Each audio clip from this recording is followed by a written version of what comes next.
very warm welcome to today's webinar, brought to you by Shared Services Link and sponsored by Thomson Reuters.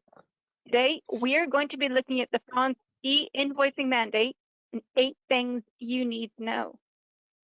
My name is Sarah Fain, and I am the head of content at Shared Services Link.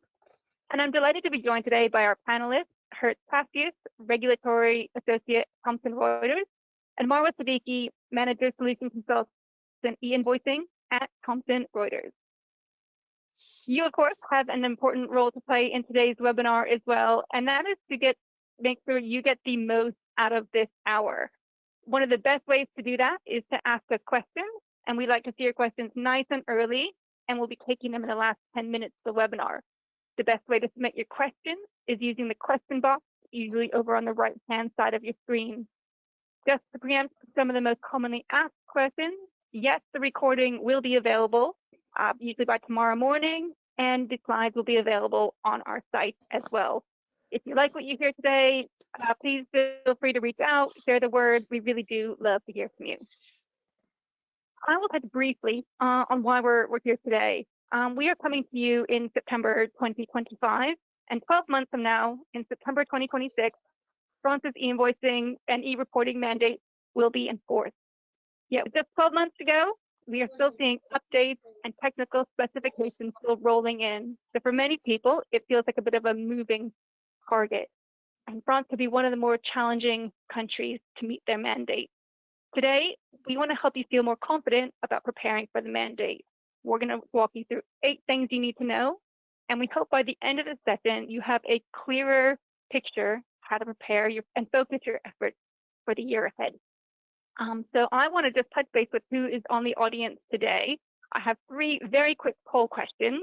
So coming up on your screen now, we want to know who we have online today and where you work in. Do you work in tax, AP, AR, IT, or do you work in a cross-functional role?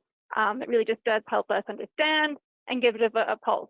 I love this audience is great today. We've got over 60% of you voting. I'll be closing the poll in 3, 2, 1.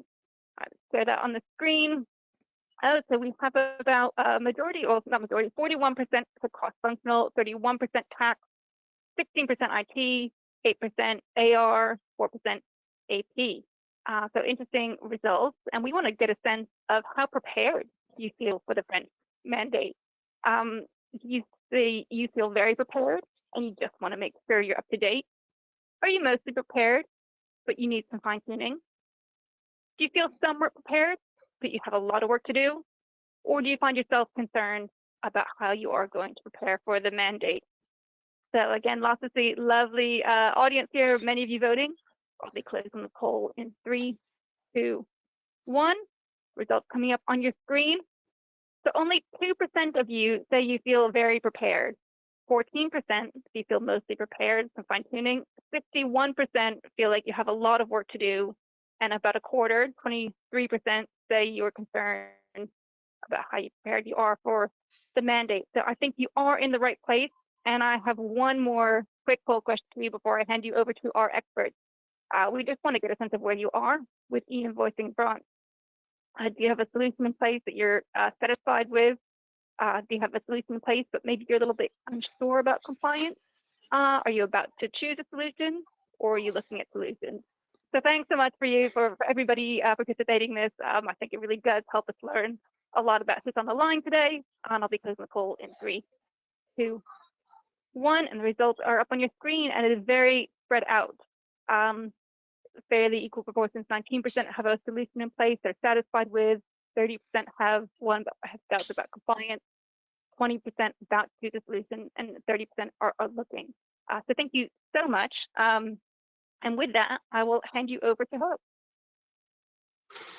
Thank you so much, Sarah, and thank you all for joining. Essentially, what I wanted to do at this portion of the session is really go from a high-level view of what the landscape looks like as far as e-invoicing developments, and then really home in on the more pertinent subject matter of France.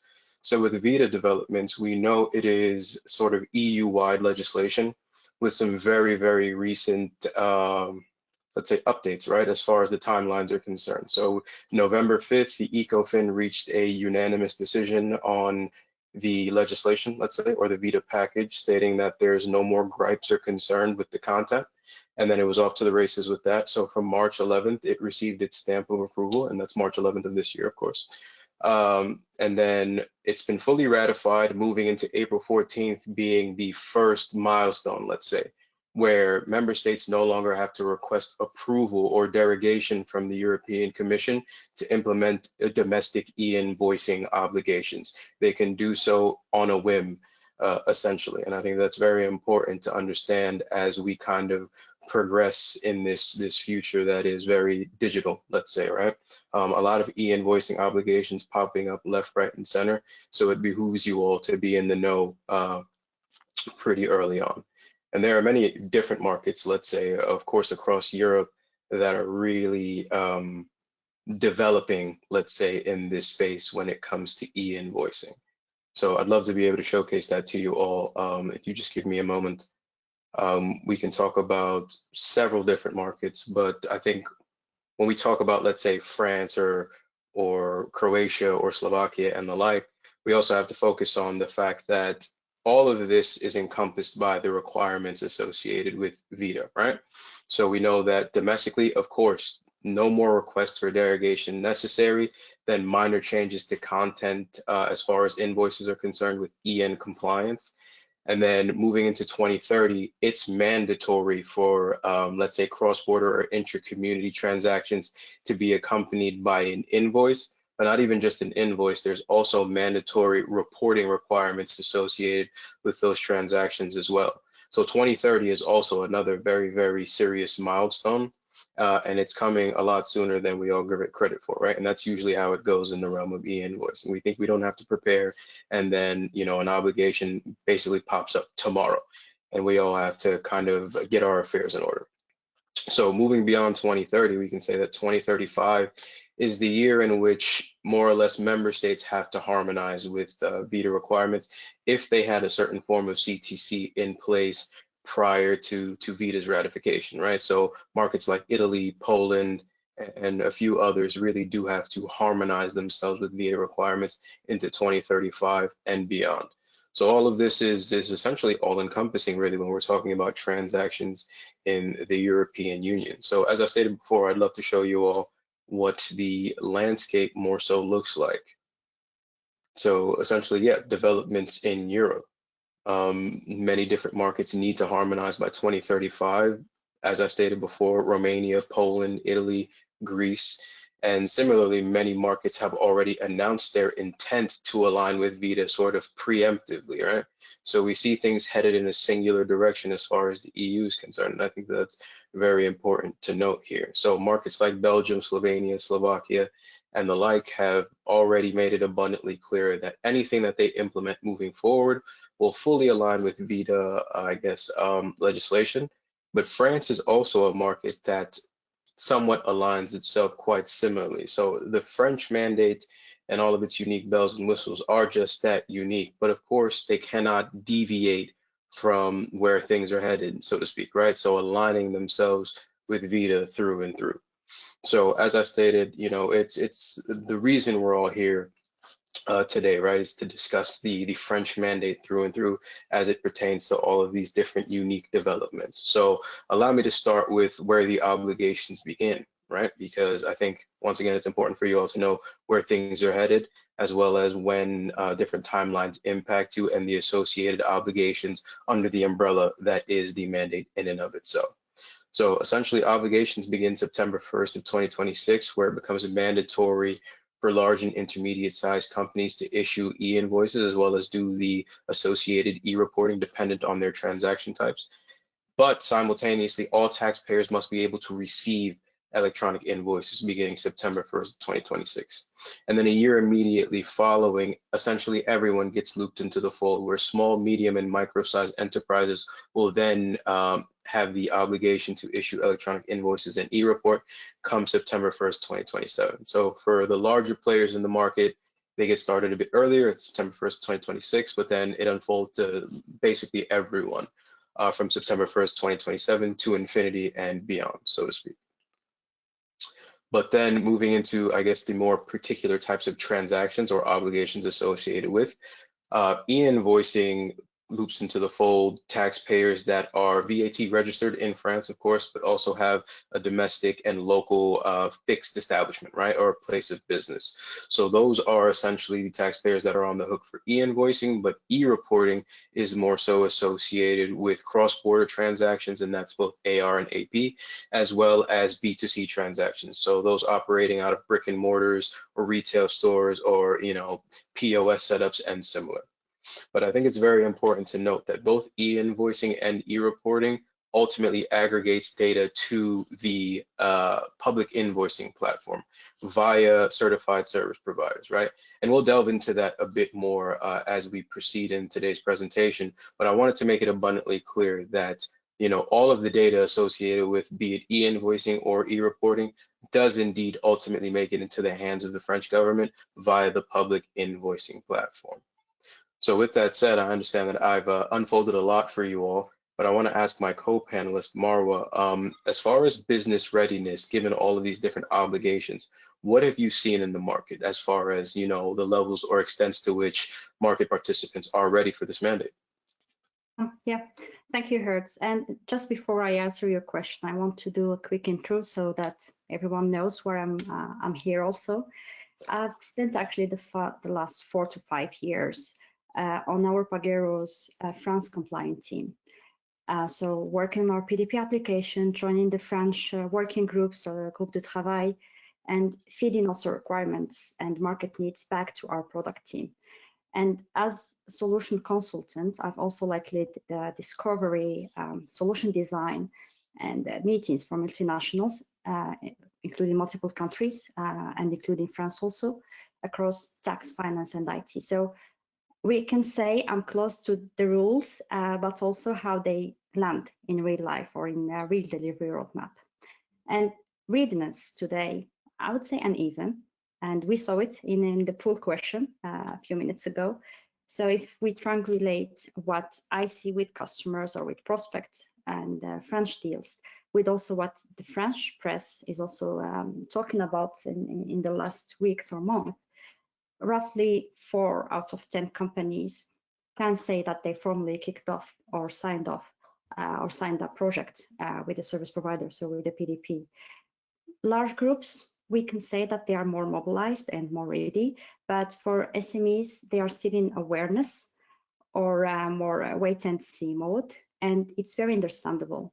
And I think Sarah mentioned it at the beginning. There is this feeling that the mandate is not fully settled yet and that everything is still changing.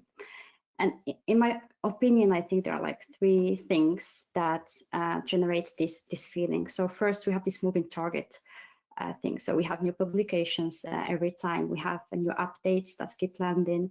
We have the recent 10 simplifications that are coming also. So planning for this mandate can feel risky.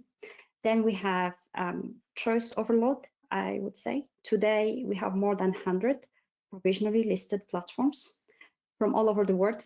I think there's also one from Australia I saw yesterday. So competition is healthy. Like we have a lot of PDPs that we can choose from, but we need to keep in mind that certification is not just set and forget. It's continuous work for these PDPs and these service providers. So for you as a business, you need to do your due diligence, and we will discuss this point a little bit more today. And I think the third point here is the real life complexity, because it's not always, and I can say that it's not often, one invoice, one seller, one buyer. We see like one-to-end deliveries, end-to-end consolidations, self-billing, factoring, marketplaces. So we have a lot of cases. And if we don't classify those flows upfront and align with buyers and suppliers and with the regulation, we can get very avoidable rejections. Good news, so I'm not a pessimist and saying all the bad things today. You can be ready enough and fast, I think, if you focus on 4 levers: governance, clean data, standard use case, and partner alignment, so your business partner alignment. And we will try to unpack all these 4 steps in today's webinar. Indeed, Mara. Thank you so much for that. And I think once again, it's important to delve into, the due diligence aspect, right? Knowing how to categorize yourself, knowing essentially all the actual factuals behind the mandate in and of itself. So once again, I think it behooves the audience to know these kind of things, but we can definitely scratch the surface of this in our next point, right? Scratching the surface of categorization, let's say, and the specific transactions associated with the obligations of taxpayers. So I want to make abundantly clear to the audience that we've seen the timelines, right? Large and intermediate sized enterprises essentially are first up to bat as soon as September 1st rolls around, right? For the obligation to issue and receive electronic invoices as well as e-reporting. And then a year immediately following, small, medium, and micro-sized enterprises get looped into the fold. So at the risk of doing PowerPoint karaoke for you all, I'm not going to read everything off to you, but I'm hoping you guys can visualize, where ultimately you fall. So that puts you in a better place to really rally the troops, so to speak, right? And engage or at least begin a process that puts you on a path to compliance with the future mandate. And so this is what it looks like as far as, where you fall as a taxpayer, but this is not the entire scope, let's say. I think it's also important to mention the types of transactions associated with your obligations, right? So we talked about, large, medium, micro, and the like, but also, we talked about VAT registration and being domestic. All right, so for that particular instance, right, which I would debate is probably the lion's share of transactions in the French market, but for those VAT registered domestic businesses with fixed establishments on French soil, you are on the hook essentially for electronic invoices, right? But if you engage in cross-border transactions, those will belie the obligation to e-report those transactions. So whatever you send out, the format can vary on that front, but ultimately what you report has to fit the guidelines associated with what's dictated by the mandate and French legislation as far as the e-invoicing and e-reporting law and obligation is concerned, right? So B2C is not much different. That does yield the requirement to also e-report data in an aggregated fashion. And then lastly, I think it's very important to mention that the French government operates these, or rather this particular CTC model as a means and method of getting better visibility into the transactions and traffic within the French economy. So something that they made abundantly clear as mandatory is the issuance of a received payment status. And we'll delve into the various lifecycle status messages that are associated with the mandate.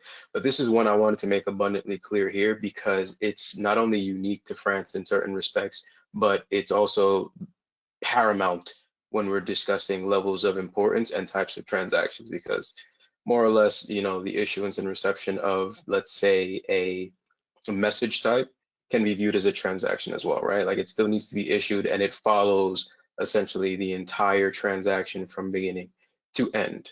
So once again, I thought it was very important to divulge that information to you all.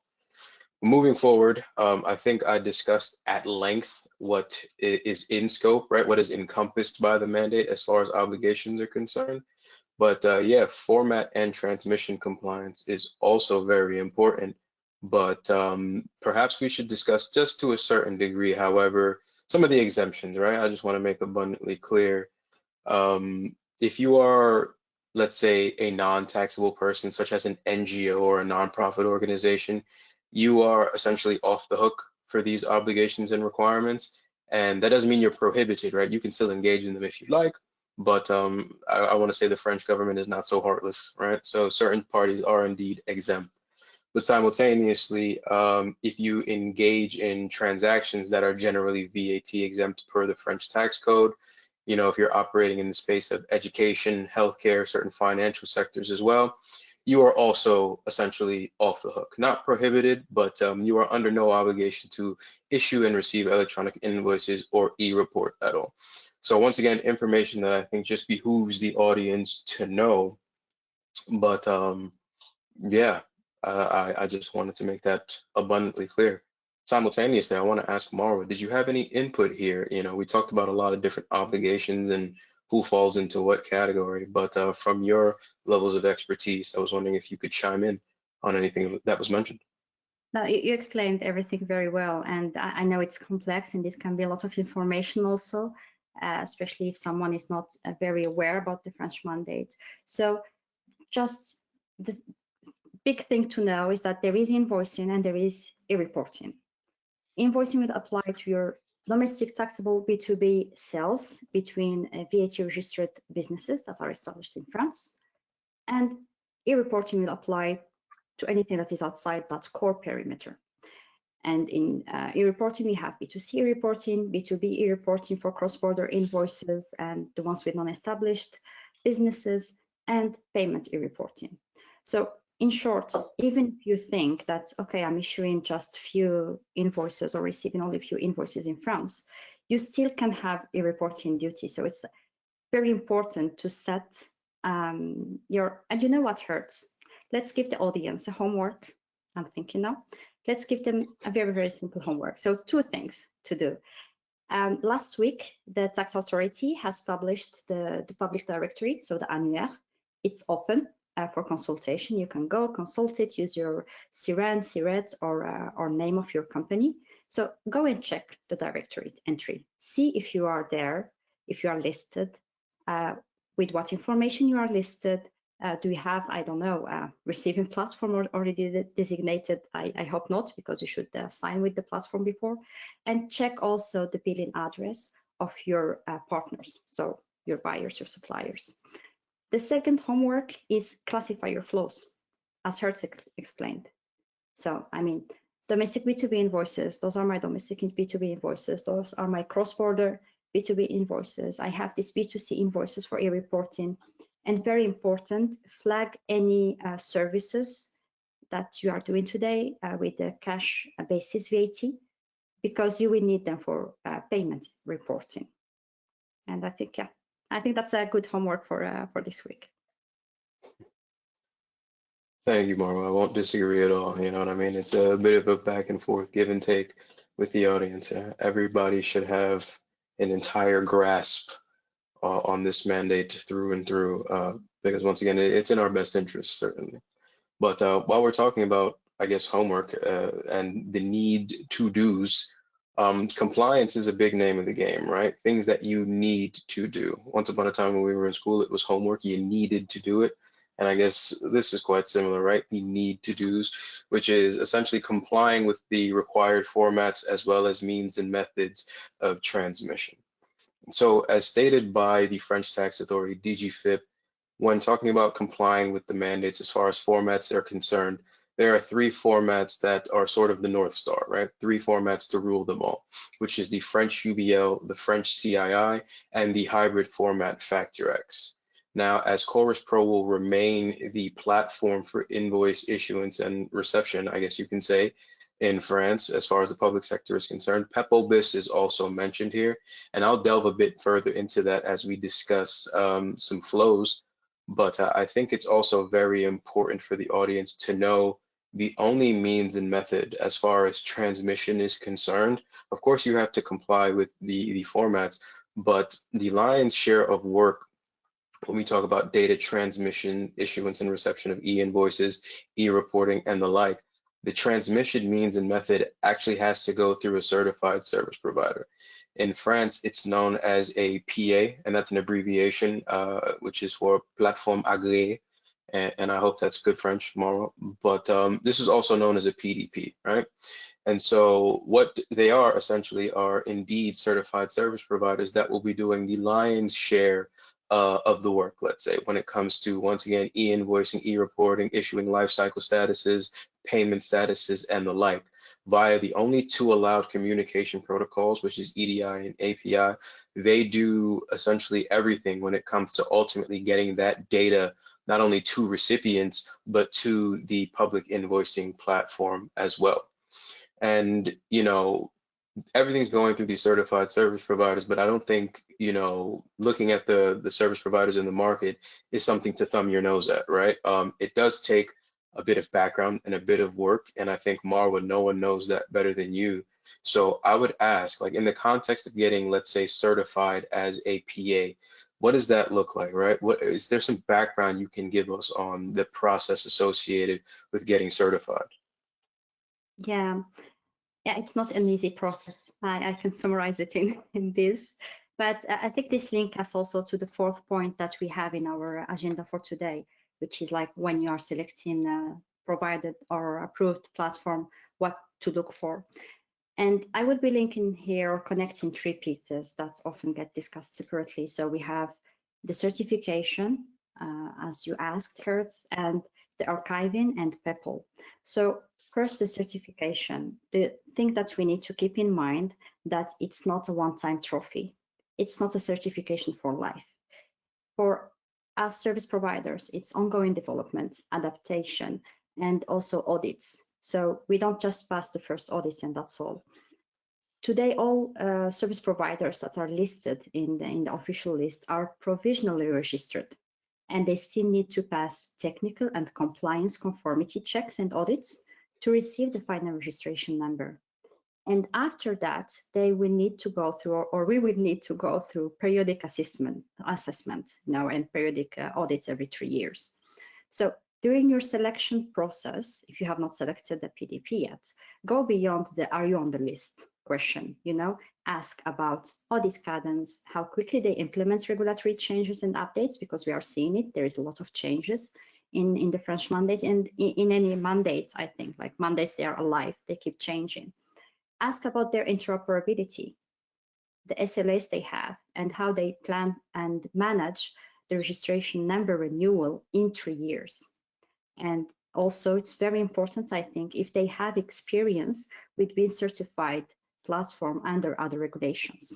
So not only in France, but they have experience about this process of being certified. So certification will allow you to choose a platform that can help you to operate and send and receive invoices and declare your invoices and your reporting. But archiving is about staying compliant over time. And the 2026-2027 mandate will not change the archiving. It will change how invoices are exchanged and reported, but not the retention rule. So you must preserve the authenticity, integrity, and readability of your invoices according to the legally required retention period. So when selecting your PDP again here, or your PA, verify whether your PDP also offer compliance archiving. And if they don't, if they can, I don't know, integrate with your current archive. Ask about preservation, about exportability, access controls, and where the data is stored, because the tax authority needs to have the possibility to access its data if needed. And now the third point I said I want to talk about is PEPL, because transport and compliance sometimes, or even often, they get conflicted, and PEPL is great for interoperability. Oh, I hate this word, but we need it. And many countries have implemented PEPL as the main transmission network. We have Belgium, for example. But being a PEPL access point or certified PEPL access point is not enough for the French mandate. As Hertz explained, only a PDP or a platform agréé or PA can fulfill the mandate function, so sending invoices and exchanging data with the tax authority hub. So the question when you are looking for a service provider is not like PEPL or PA or PEPL or PDP, but it's more a PDP with strong PEPL and other rails for communication. So that will get you full domestic interrupt compliance plus broad connectivity. So just to summarize, because I think I have been saying lots of things, on paper, all PDPs must at least clear the same bar. Now they have this regulation and they need to meet it, but in practice they will differ. So how fast they adapt to changes, the quality of the validations they apply, the e-reporting support, the archiving, as we said, archiving coverage, the SLAs they offer, the interrupt, PEPL, and also very important, they're not only France, but also Europe roadmap. And here I'm going back to the first point, Hertz spoke about, and it's VIDA.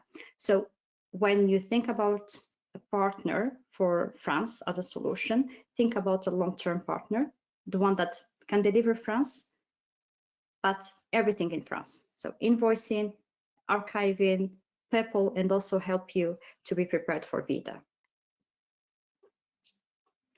I couldn't agree more, Marwa. Thank you so much. And it's as I stated, you know what I mean? The significance of PAs in the French market can't be neglected by any standard, right? Especially as we've seen the evolution through the stages of not only this mandate, but ultimately how things unfold in the context of VIDA. You definitely want to partner with somebody that aligns with your values. But you know, I think there's a story to be told here, especially as far as flow visualization, right? PDPs or PAs, right, really do now sit at the heart of things, but previously that wasn't the case. So I think, you know, many people might even still be under this impression, whereas once upon a time, suppliers and buyers, excuse me, could plug in to the PPF or the public invoicing platform and seamlessly issue and receive their invoices via, you know, specific communication protocols, or they could use formerly known as ODs or solution compatible, which are non-certified service providers, right?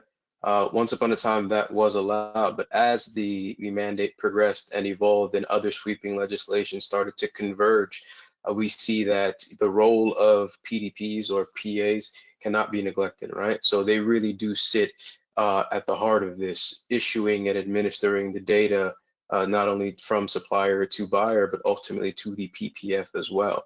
You know, making sure that they configure the necessary communication protocols per the law or per the technical requirements, as well as remaining compliant in the formats that they issue, right? So UBL, CII, and FactorX still reign supreme.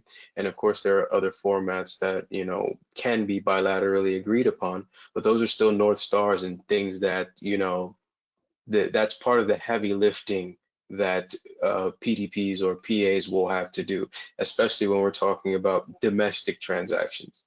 But if we're looking at even cross-border transactions, let's say, right? Once again, a lot of the heavy lifting in international B2B and B2C setups, right, as far as AR is concerned. I'd be able to provide you a visual, right? Supplier to foreign buyer, let's say. You can issue whatever format you want because ultimately your buyer in a foreign country, whether it's Austria or Finland or Sweden, where I am, you can issue any format to your buyer because your buyer is under no obligation to adhere to French legislation where they have to receive the invoice format associated with the French mandate. So you're administering just about anything, but ultimately what you report still has to adhere to French mandate obligations by default, right? So that e-reporting aspect, you are not exempt from. You are actually indeed on the hook from a cross-border AR perspective to e-report those transactions, providing that visibility to the French tax authority. And it's the same for B2C, right? So for all the brick and mortars or retail stores or anybody who's operating from a cash register or POS system, all of those transactions need to be aggregated and then ultimately reported. And I'm not going to delve too much into the e-reporting aspect because I believe Maro will touch upon that a bit further into the presentation. But this is essentially what things look like from an AR cross-border perspective as well as a B2C perspective, right? Supplier issues whatever they can or whatever they agree upon with the buyer, let's say, but ultimately all of that data absolutely mandatorily needs to be reported, right? And so that's for both VAT registered taxpayers, but when it comes to cross-border transactions and the like, if you are, let's say, not established on French soil, right, but you are registered for VAT or you're a VAT taxpayer in France, you are also on the hook for these e-reporting obligations. And it's true the other way around also, right? So from an AP perspective, you are still on the hook for, let's say, reporting the data associated with transactions from foreign suppliers. So if your supplier is in Portugal, Spain, Germany, or similar, you still have to report those transactions. Now, ultimately, what you receive can be any format, right? Because once again, your foreign supplier is under no obligation to adhere to French legislation. But as a buyer who's established in France or a French taxpayer, you're still on the hook for those French obligations. So you do have to report those transactions. But as I've stated before, the French government is not completely heartless. They recently published 10 simplifications and tolerances, as Marwa alluded to before. And one of those simplifications is that when it comes to AP cross-border reporting, what you ultimately e-report does not have to be identical to what you receive from your supplier. And the reason being is because what you receive from your supplier might not contain all the data elements associated with ultimately what gets e-reported, right? So you just need to be able to essentially confirm the transaction, right? And submit whatever data you can. But will it be a one-for-one identical setup? Absolutely not. And the French government is completely aware of that. So they have, offered this little bit of a simplification or easement to the taxpayers in France. So I wanted to make that abundantly clear to you all as far as flow visualization is concerned, right? So you guys have a solid view of what's going on. But I will now hand off to you, Sarah, because I believe we have a poll question. Thank you very much.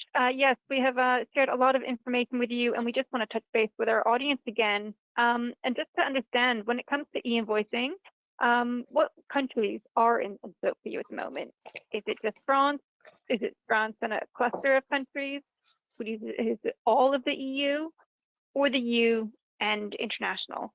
Just gives us a sense of where your e-invoicing obligations are and how you're preparing for these mandates. So thank you so much for everyone who's voting. I'll be closing the poll in 3, 2, 1, and the results will be coming up on your screen. So only 7% of you say it's just France, 37% say France and a cluster of countries, 14% are aiming all of the EU, but just under half of you, 46% say it's the EU and international. So thank you so much for giving us that insight. And with that, I will hand over to Marwa for e-reporting specifics. Yeah, and just before I start explaining the e-reporting and this 6 point, I want to go back to the simplifications that you mentioned, Hertz. Those are propositions still, so they still need to go and be validated in a law. So either the financial law for 2026 or in the French Parliament before they implement them. But the good thing is that at least for your AP, or one of the 10 good things, is that for your AP cross-border invoices, you will not need to do the declaration on a line level. It will be more on the header and bottom level, so it will make it easier for you for this reporting. So if we go now to the e-reporting, and this is our 6th point for today, so ongoing obligations for payment and status reporting. So the e-reporting complements invoicing, and I think it's clear right now. We have been saying it for 38 minutes now since we started. So, and it has 2 parts. Let's say we have the aggregated transaction data for B2C and cross-border B2B sales, and the payment data for services when VAT is due on collection. So the timing to be compliant with the e-reporting match the outbound invoicing compliance time. It means if you are large or ATI, you will need to also send a reporting by 1st of September 2026. For the rest of businesses, it's 1st of September 2027. And the transmission frequency, as we can see here in what we are sharing, is according to the applied VAT regime. So you need to check your applied VAT regime, and according to it, you will need to send the reporting in a time or in another one. And if we focus more on the payment e-reporting, because for the aggregated e-reporting at the end, you will be reporting the same information that you have on the invoice, on normal invoice for your AR1. For the AP1, as I said before, we just need to wait for the simplifications to see what we will be reporting exactly. And for the payment reporting, it's separated from the transaction one. And you need to transmit this payment reporting when your VAT is due on collection. It means when you did not opt for VAT on debits and the service is not reverse charge. And it applies regardless if we are talking B2C, B2B, France, or cross-border. So if an invoice is domestic we are talking, for example, B2B domestic invoices, the payment report will be sent through the lifecycle status. And for cross-border ones in B2C, the payment data will be reported either monthly or bi-monthly, as we can see here, so according to your VAT regime. How you send this data? Like invoicing, you use your PA or your PDP, so your activity platform is the one that can aggregate this information for you and send it to the PPF, so to the tax authorities. They will receive back a status, of course, from the tax authorities with a thumbs up, thumbs down, and according to what you received, you will either need to correct your report that you sent, or you are done for this period and you go to the report in the next period. And to be prepared for e-reporting, I think you can start today.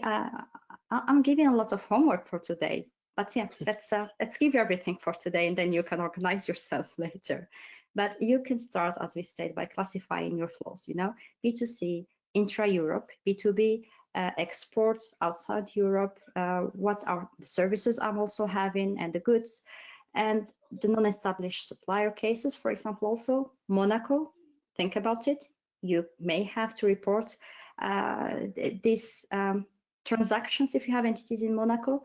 So you need just to really classify everything you are doing today in a way that it helps you start the project in a more organized way. And with this reporting, and especially the one about payments, it takes us to lifecycle statuses, because as I said, for domestic ones, we can report them with lifecycle statuses. And I do like to think of lifecycle statuses not only as a regulatory checkbox, you know, that I need to have them, that's all, but more as a business accelerator, because the platforms will exchange these standardized updates or statuses, so submitted, received, approved, rejected, etc. They will be based on AFNOR and the DGFIP standards. Some of them are mandatory, so the ones we see here in orange, they are mandatory for the PPF. So you must be able to send and receive those mandatory ones. The other ones we see in green, they are more to standardize the collaboration. And if we use them well, they can cut this, you know, the famous question, where is my invoice or where is my payment? They can speed the dispute with reason coded and workflows. They can also reduce the DSOs by creating like clear prepayment milestones and also closing, you know, the loop at cash application. So to get the full value of this catalyst, you can, in my opinion, design like a happy path and a fixed fast path for these different statuses when you are receiving them and when you are sending them.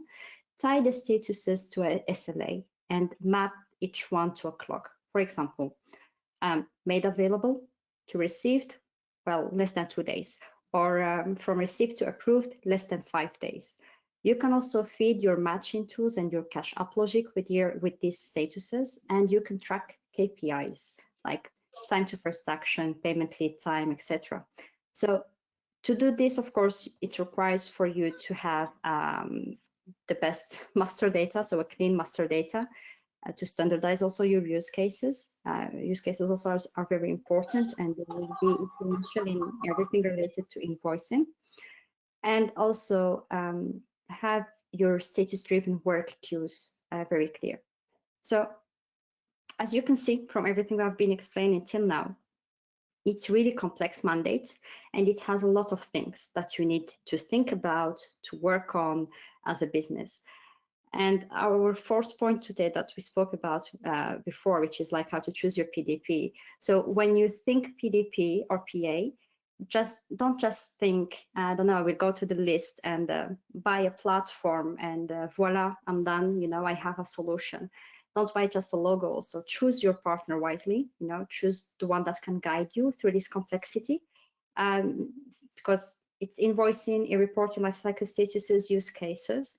Choose a long-term partner also that can deliver France now, Vida in multi-country also next, because France is not the beginning and not the end of electronic invoicing. We have other countries that are coming, and that also others that already have invoicing obligations. And also choose a partner that can prove ongoing certification discipline offers or integrates also to your compliance archiving that uses PEPL the right way, and that is also fully compliant with the PDP obligation. Because your PDP choice at the end, it matters a lot. And this actually takes us to our point we have here, the 5-corner model and compliance. So back to you, Hertz. Thank you, Maura. And I can't disagree with anything that you've stated. I think, once again, it's very important to partner with someone who aligns on your values, and bringing everything together in this compliance approach, I think, really showcases not only the importance of the PDPs, but the importance of satisfying every last aspect of the mandate in and of itself in France, right? And beyond, for that matter, because if we're looking at matters like Vita and such, all of these things kind of once again converge, and it's important to approach them from a way that encompasses compliance, without allowing anything to slip through the cracks. And the 5-corner approach really does kind of satisfy all of those requirements, right? Or it ticks many of those boxes. So if we look at the primary business flow, you'll see that whether it's, seamless issuance of invoices, or any other kind of business document, including payment statuses or lifecycle status messages and the like, that doesn't get interrupted when you have a, let's say, PDP or solution provider and similar, right? So it's still pretty seamless issuance and reception of those business documents. Moving into the governmental flow, still making sure that ultimately the data associated with all those different types of transactions, once again, whether it be e-invoicing, e-reporting, or different statuses, all of those ultimately get reported to the tax data feed platform, right, or the public invoicing platform in the context of France, while making use of the e-taxpayer registry, right, making sure we know which market participant has what capabilities and similar. This approach, once again, makes sure that you have a closed loop around compliance when it comes to tackling every aspect, once again, of the obligations, right? So regardless of the types of transactions you're engaging in, a 5-corner approach allows you the flexibility to make sure that nothing slips through the cracks, while not interrupting either your primary business flow or interrupting the governmental flow ultimately, which is the core and heart of compliance. And then ultimately, when we talk about the government backend, that's where we completely wipe our hands of the situation, because that's essentially what the government does with the data. And more often than not, they tell us what to do and we don't tell them what to do. So yeah, I'm really gonna reinforce the fact that the 5-corner approach really is the compliance architecture of the future, not just in France, but when we talk about the context of Vita and other similar obligations to come. But we've spoken regulation obligations, what's to come. But when it comes to choosing not only a platform, but also engaging in, let's say, a project to implement something like this, Mauro, where would you say we see the most success? So I think we see the most success when we don't have only IT or only one team that is owning the project. So this mandate will have a big business impact on businesses. It will basically shift a lot of things on businesses. So how the invoices are exchanged, how the sales and payments also are reported, and how finance are running their day-to-day. And this, one of the things we need to keep in mind is to create a workforce internally, an alignment, a cross-functional task force, tax, AR, AP, IT, procurement, legal, and they need also to have clear objective and key results, because compliance cannot live only within one team. Then we have the governance, I think also hurts, governance and alignment, we need to have everyone aligned, and we need also to have a good master data first. We need to know our CRN number, or VAT IDs, addresses, tax regime. We saw e-reporting is related to our tax regime, and any other data that we will need on the invoices and for our own KPIs like POs, item masters, etc. Because most of rejections will start with some bad reference data that can be avoided.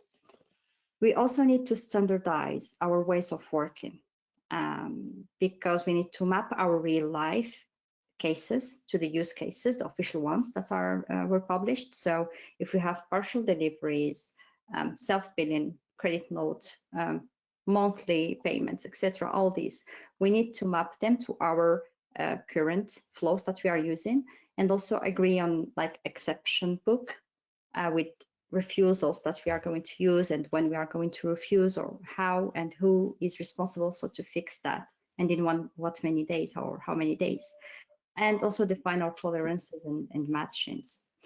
We spoke about lifecycle statuses a lot. I think we need to leverage them into our operation to drive our matchings and approvals and payments.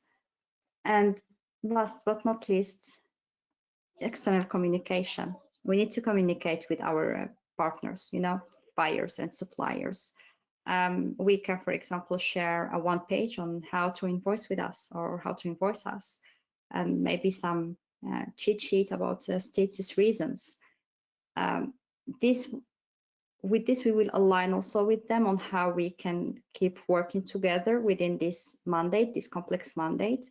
I think we need also to discuss with them about format, references, use cases, and how the statuses can be used with these partners. So yeah, what do you think, Hertz? How things can be impacted also with this mandate?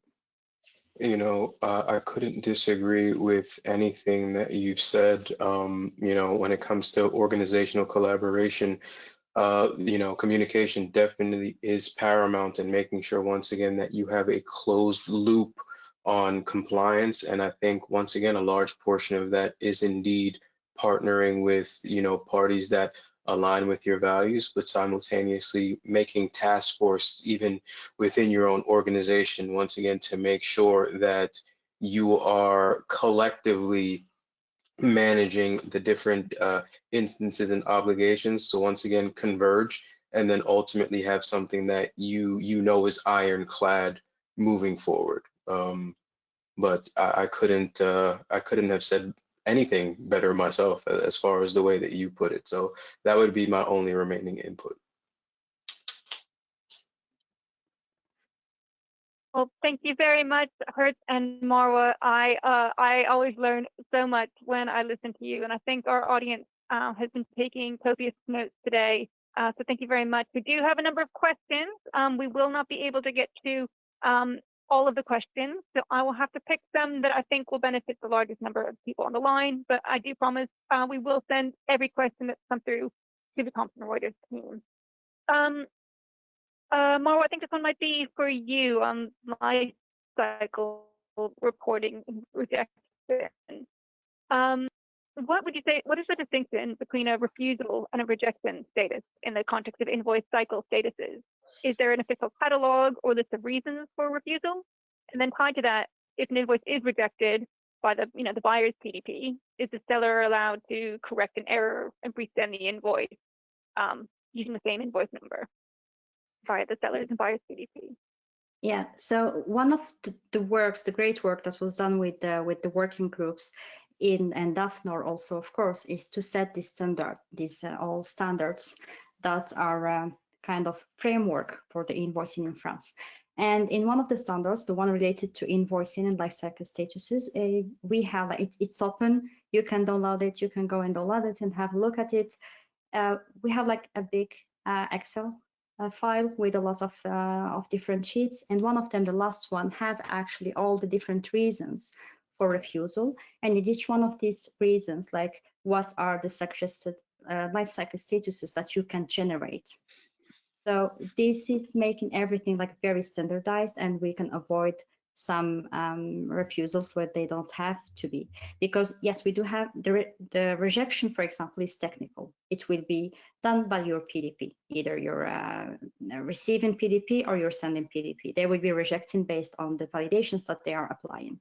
But then as a business, you have the right to refuse in these different situations. You just need to add the reason why you are refusing, and based on your refusal, your supplier will have different options to either like send a credit note, corrective invoice, or resend the invoice. But you also have other life cycle statuses that you can leverage, not only the refusal. You can put it in standby or other statuses if you are, for example, just missing I don't know, missing an attachment or something like that. You don't need really to refuse the invoice. You can use another status so that they can send you this attachment separately and then proceed to the payment of the invoice. So there are different situations, and this is why I'm saying that we need to map all the flows that you have today and how you work with your suppliers and buyers today, and leverage this with all the material and the information we have from the tax authorities and all the different statuses that can be used.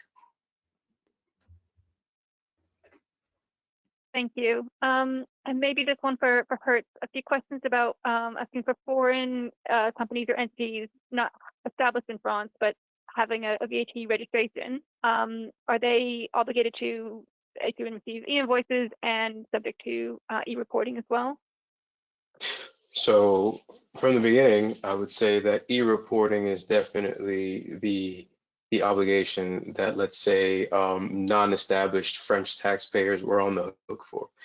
E-invoicing has been mentioned, especially in the context of the simplifications and tolerances. So that's something that we have to monitor quite closely. But once again, as Marwa stated previously, these still need to be ratified, and the simplifications and tolerances will either be infused into the 2026 finance bill in France, or they'll be merged into other statutes and legislation.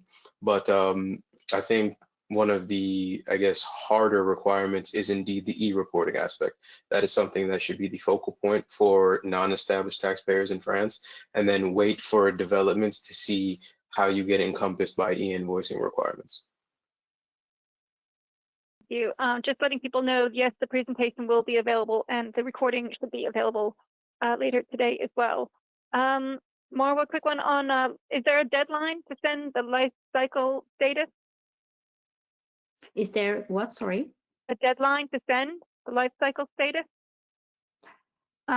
There is a deadline to send the invoice, but for the life cycle status, there's not a deadline that I know about. But the idea is to automate everything at the end. So when you receive the invoice, the right thing would be like you have your own SLAs internally, and you know when you are going to generate the next life cycle status. Thank you. This one, I don't know if it Hertz or Marwa, could you clarify a little bit the role of the PPF and how does it differ from a PDP? PA? Yeah, I can take that one, Hertz, if you want. So Certainly. the PPF, we can think about it as it's concentrating the data for the tax authorities. So it's not sending or receiving invoices, it's not sending or receiving reporting, it's just receiving from the PDPs all the reportings data and all the invoicing data. And it's concentrating all this in the PPF so that the tax authority can access it, can review it, can do the pre-filing for VAT, etc., and all these tasks that they also have to do on their side. So there is no choice between PDP or PPF. If you have to do invoicing and e-reporting in France, you need a PDP. Okay, I think we probably hit the limit with our time here. I do just want a quick poll I meant to put up earlier. Is there a certain type of follow-up that you would like on the back of this webinar? Do you want to looking for a conversation with an expert like we have online today, maybe a demo of the technology soon or in a few weeks, more information on the mandate or more information about compliance? So thank you so much, Hertz and Marwa, for a really insightful presentation today. Again, I always learn so much. Thank you everybody on the line who has participated in all the polls and asked some really insightful questions. So again, we will share all of the questions asked with our experts today and the team at Thomson Reuters, who are just so incredibly knowledgeable. So thank you so much. I'm just going to close this now and just draw your attention. We have a number of webinars coming up. If you're hungry for information, we hope to be able to serve you in one of our future webinars as well. And with that, I just want to say thank you for everyone on the line today, and we look forward to welcoming you next time. So thank you all, and goodbye.